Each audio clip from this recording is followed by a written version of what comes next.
నమస్కారం. City cable news కి స్వాగతం. ముందుగా ముఖ్యాంశాలు.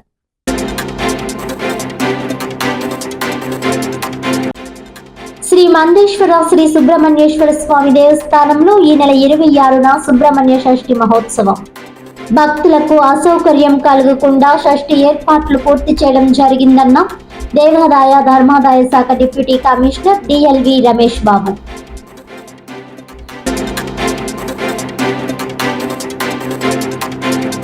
ప్రజలకు ప్రభుత్వానికి వారధిగా ప్రజా దర్బార్ కార్యక్రమం. జగ్గంపేటలో ప్రజల నుంచి వినతులు స్వీకరించిన ఎమ్మెల్యే జ్యోతుల నెహ్రూ.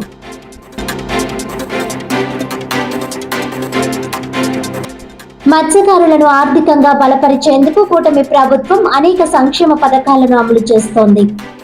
తెలుగుదేశం పార్టీకి మత్స్యకారులు వెన్నెముక అన్న టీడీపీ రాష్ట్ర అధికార ప్రతినిధి పిఠాపురం మాజీ ఎమ్మెల్యే ఎస్పీఎస్ఎన్ వర్మ.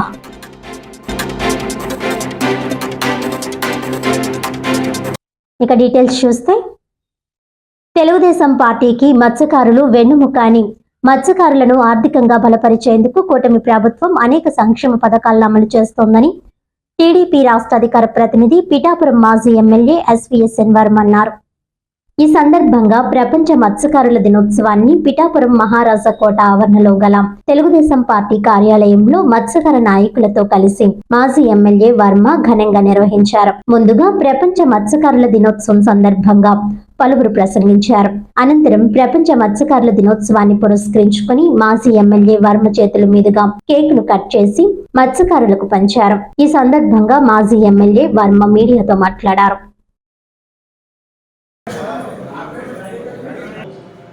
ఐక్యమే ఉంటుంది. అది కూడా మన అందరికీ ప్రతి గ్రామం నుంచి ఉన్నటువంటి బాధలన్నీ కూడా ఈరోజు మరి అక్కడ ఉన్నటువంటి సంపద పూర్తిగా నాశనం అయిపోతుంది. చాలా విషయాలు మనకు చాలా క్లిష్టమైన పరిస్థితి. అంటే ఈ సబ్జెక్ట్ మీద మా చాలా వరకు మాట్లాడేసాడు. ఇలాగా వెళ్ళినా కొద్దిగా మా సముద్రం ఎలాగా కలుషితం అయిపోయింది. అది మా చేసినా వాళ్ళు తీసుకోవాల్సింది తీసుకోవాలి కాబట్టి మేము ఏం చేసినా ఉద్యమం చేయగలుగుతాం, చెప్పగలుగుతాం. నేను అప్పుడప్పుడు నేను ఈ ఆటకెళ్తాను. మన ఈ ఆటగాడు అంటే సముద్రం ఉంటే కనీసం 6 రోజులకి మనిషికి 300 రాలేదు. అంత పరిస్థితి ఈ మెడికల్. ప్రపంచ మత్స్యకార దినోత్సవం సందర్భంగా పిఠాపురం నియోజకవర్గ మత్స్యకార సోదరులందరికీ కూడా శుభాకాంక్షలు తెలియజేస్తున్నాం. ఎప్పుడూ కూడా తెలుగుదేశం పార్టీ మత్స్యకార దినోత్సవ కార్యక్రమాలు పార్టీ ఆఫీసులో పెడతా ఉంటాం. అదేవిధంగా ఈరోజు కూడా పెట్టడం జరిగింది. ఎప్పుడు కూడా అన్న ఎన్టీ రామారావు గారు పెట్టిన పార్టీ తెలుగుదేశం పార్టీ. ఆ పార్టీ పుట్టింది మత్స్యకారుల ఇంట్లో పుట్టిన పార్టీ. తెలుగుదేశం పార్టీ ఎప్పుడు మత్స్యకారుల అభివృద్ధి కోసం వాళ్ళ కష్టాల్లోనే ముందున్న పార్టీ తెలుగుదేశం పార్టీ.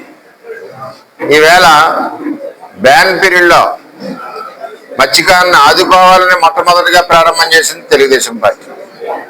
ఈరోజు కూటమి ప్రభుత్వంలో చంద్రబాబు నాయుడు గారు 20,000 రూపాయలు మత్స్యకారులకి బ్యాన్ పీరియడ్లో ఇవ్వడం జరిగింది. అదేవిధంగా 2014-19లో 1150 ఆయిల్ కార్డ్స్ ఇవ్వడం జరిగింది. అంతేకాకుండా మత్స్యకార గ్రామాలన్నీ కూడా 85% రోడ్లు పూర్తి చేయడం జరిగింది.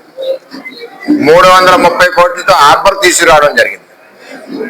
ఇన్ని కార్యక్రమాలు మత్స్యకారుల గురించి పనిచేయడం జరిగింది.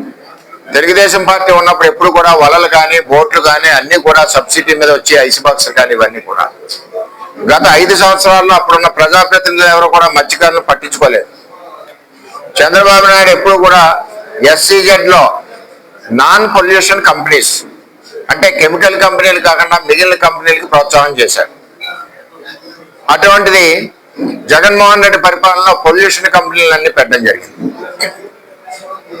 అంటే చంద్రబాబు నాయుడు గారు మత్స్యకారుల యొక్క భవిష్యత్తు ఏ విధంగా ఆలోచిస్తారో దీని గురించి మనం అర్థం చేసుకోవాల్సిన అవసరం ఉంది. అదేవిధంగా హార్బర్ కూడా తెలుగుదేశం పార్టీ హయాంలోనే టెండర్ రావడం జరిగింది. ఎలక్షన్ కోడ్ రావడంతో శంకుస్థాపన చేయలేకపోయిన పరిస్థితి. ఇన్ని అవకాశాలు మత్స్యకారుల అభివృద్ధి కోసం పెట్టారు. అదేవిధంగా బాత్రూములు స్వచ్ఛ భారత్లో మత్స్యకారులందరికీ కోనపేట, అమీనాబాద్, ఉప్పాడ అందరికీ కలిసి దగ్గర 2,500 3,000 బాత్రూములు కట్టించవడం జరిగింది. ఈ విధంగా మత్స్యకారులను ఆదుకోవడం జరుగుతుంది.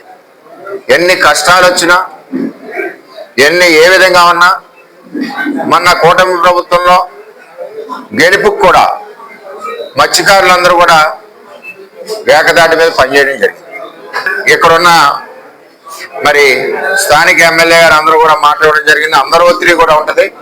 ఎట్టి పరిస్థితుల్లోనే మాట ఇచ్చిన ప్రకారం పని పూర్తవుతుందని తెలియజేసుకుంటూ, ఎప్పుడు కూడా మత్స్యకారులకు అండగా ఉండే పార్టీ తెలుగుదేశం పార్టీ.